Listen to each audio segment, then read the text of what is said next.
final installment of our 2015 Parliamentary Review series.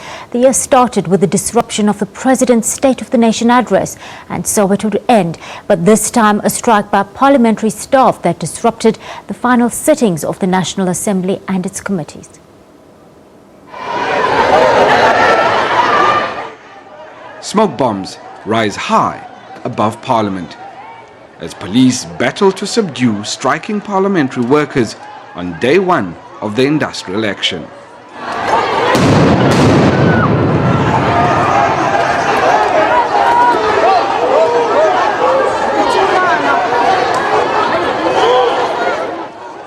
The workers demanded that their performance payouts be calculated on their annual packages rather than their monthly salaries, as was the case. We want to ensure that they implement it, and we will be there, we'll be participating in finding this particular solution, because at least, the deadlock that the management has created, because on the side of the union, we're not confused, we're adamant that this is what was agreed. And also the agreement that we signed in March attests to that. Parliament said workers' demands were unreasonable as the legislature did not have the money to accede to their demands. To look at the modalities, taking into consideration the financial, the finances of Parliament, which means we should try as much as possible in whatever it is that we do to make sure that we don't really move outside of the parameters that are there. Despite many hours of negotiations, a deal just couldn't be struck. Almost 3 weeks in, staff intensified their strike, disrupting committees and eventually a sitting of the National Assembly.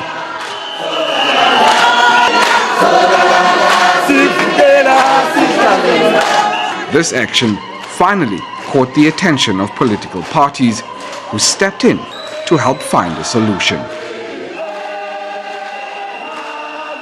Well, first taking the opportunity to apologize to the nation on behalf of the African National Congress.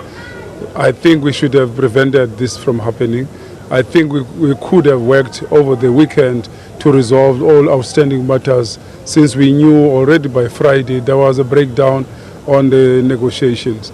After a few more days of intense negotiations, an agreement on the performance bonus payouts of between 3.5 and 9% of an employee's annual package was eventually signed. By last week, however, those bonuses hadn't been paid, and that has the potential to lead to further strikes ahead of next year's State of the Nation address. Lukhanyo Talada, SABC News, Parliament. Today,